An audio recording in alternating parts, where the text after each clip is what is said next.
Hello，老友記，今日我哋又見到面啦多謝大家。用個咪先。今日我哋有好多話題又可以再傾下嘅喎。上次我哋咪講緊投資啊、股票各方面嘅嘢嘅，大家有冇諗過啊？返屋企諗過啊？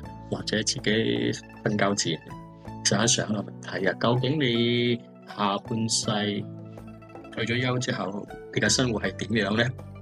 咁啊，好多人都諗緊呢個問題喎。我所識咁多朋友都係諗緊呢個問題。可能我哋都到咗呢個年紀啦嚇。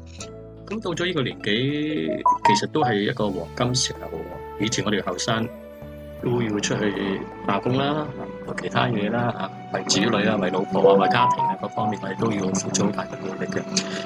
咁當我哋退咗休嗰時候，我哋啲仔女都特明我啦，退休就退休啦。咁我哋下半場我哋應該點樣面對咧？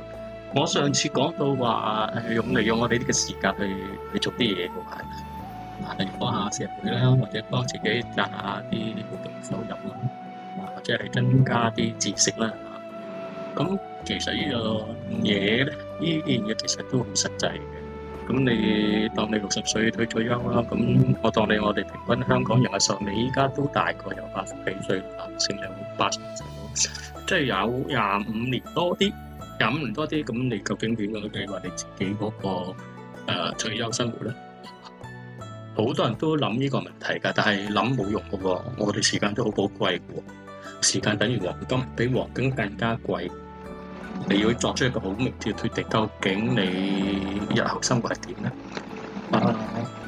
好似上次我都講過，你最實際就話去學下嘢啦。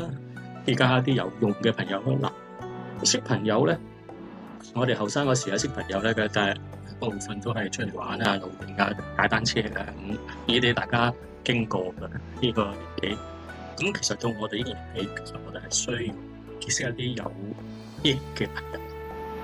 咩叫有益朋友？即係話可以幫助我哋喺你個人生賽道上可以跑快啲，跑得成功嘅。